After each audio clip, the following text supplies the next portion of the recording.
Bonjour à tous, c'est Camille. Aujourd'hui, je vais vous lire Boubam et le tam-tam.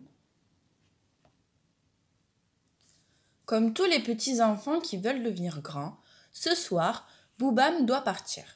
Comme tous les petits enfants, toute une longue nuit, il doit rester tout seul sous le grand baobab. Mais dans la savane, tout autour du baobab, rôde le féroce lion, le fourbe chacal et le rusé serpent. Et ce soir, Boubam a peur. Comme tous les petits enfants qui veulent devenir grands, avec lui, Boubam a apporté le tam-tam du village. Comme tous les petits enfants, pour oublier sa peur de toutes ses forces, toute la nuit, Boubam le frappera. Et le lion, le chacal et le serpent, terrorisés par le terrible bruit du tam-tam, toute la nuit, dans l'ombre, resteront cachés. Mais, dans la nuit qui tombe, soudain, Boubam sursaute. Soudain, Boubam sursaute, puis éclate de rire et gigote en tous sens. Ses petits singes, son ami. En cachette, dans son sac, il s'était glissé. Maintenant, Petit Singe chatouille Boubam, puis, doucement, il se serre tout contre lui. Et, dans son cou, Boubam sent la caresse de Petit Singe, et son ami, si près de lui, maintenant, lui donne courage. Alors, sur le tam-tam, Boubam frappe doucement. Sur le tam-tam, il appelle ce lion qui fait peur à tous les enfants. Et le féroce lion entend son appel. Du bout de la savane, lentement, il s'approche. C'est alors que, dans les bras de Boubam le lion, voit ce tam-tam, qui, dans la nuit, souvent le terrorise. Ce tam-tam, il le veut. C'est son droit, dit-il. De la savane, il est le roi. Et le lion se fait menaçant. Alors, Boubam prend peur. Sur le tam-tam, de toutes ses forces, il veut frapper. Mais dans son cou, Boubam sent la caresse de Petit Singe, et son ami, si près de lui, à nouveau, lui donne courage. Alors sur le tam-tam, Boubam frappe doucement. Sur le tam-tam, il appelle ce chacal qui fait peur à tous les enfants. Et le fourbe chacal attend son appel.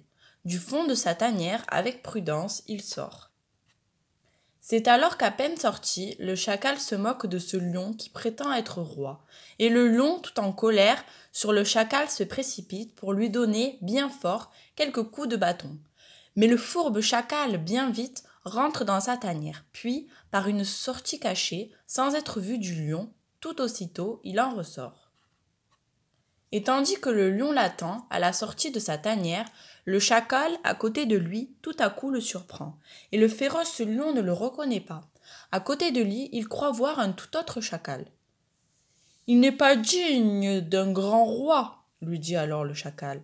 D'attendre lui-même un vulgaire chacal à la sortie de sa tanière, il n'est pas digne d'un grand roi, de lui donner lui-même quelques coups de bâton. C'est là le travail de tout autre animal. » Tout fier et tout flatté par de belles paroles de ce chacal si doux et si poli, sans méfiance, alors le lion lui confie son bâton. Puis, pour un royal repos, confortablement, il s'installe. Mais à peine s'est-il assoupi que le chacal, prenant tout son temps, prenant tout son élan, sur le crâne du lion, fracasse le bâton. Assommé, tout cassé, alors bien loin du baobab, le féroce lion disparaît. Mais le fourbe chacal aussitôt réclame à Boubam le tam-tam. « C'est son droit, dit-il. De la savane maintenant, il est le roi. » Et le chacal se fait menaçant. Alors, Boubam prend peur sur le tam-tam, de toutes ses forces, il veut frapper. Mais dans son cou, Boubam sent la caresse de Petit Singe, et son ami, si près de lui, toujours, lui donne courage. Alors sur le tam-tam, Boubam frappe doucement. Sur le tam-tam, il appelle ce serpent qui fait peur à tous les enfants. Et le rusé serpent entend son appel. Du haut du baobab, doucement, il descend. C'est alors qu'à peine descendu, le serpent se moque de ce chacal qui prétend être roi. Et le chacal, tout en colère sur le serpent, se précipite, pour le mordre à la tête, d'un grand coup de mâchoire. Mais le rusé serpent, bien vite, remonte sa tête, puis, sans arrêt, il la redescend, pour la remonter aussitôt. Et tandis que le chacal ne voit plus que cette tête qui monte et puis qui redescend, le serpent, tout à l'autre bout de son corps, déroule ses anneaux. Doucement, le serpent déroule ses anneaux, puis doucement, tout autour du chacal, le serpent les enroule. Il les enroule tant et si haut que le chacal, comme un fagot, se retrouve soudain, ligoté, tout serré, des pattes jusqu'au museau. Étouffé, suffoqué, alors, bien loin du baobab, le fourbe chacal disparaît. Mais le rusé serpent aussitôt réclame à Boubam le tam-tam. « C'est son droit, dit-il, de la savane, maintenant il est le roi. » Et le serpent se fait menaçant. Alors, sur le tam-tam, Boubam frappe un battement rapide et léger. Et sur ce tam-tam léger, Petit Singe commence à sauter. Et puis à danser. Et Petit Singe qui danse agace le serpent, qui voudrait l'attraper et tout entier l'avaler.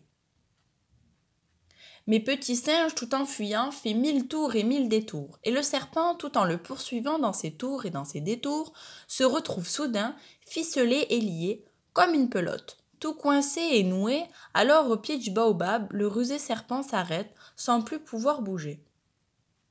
Au milieu de la savane, sous le grand baobab, toute une longue nuit, Boubam est resté. Maintenant Boubam est grand, toute une longue nuit, Boubam n'a pas frappé le tam-tam, de toutes ses forces, pour oublier sa peur.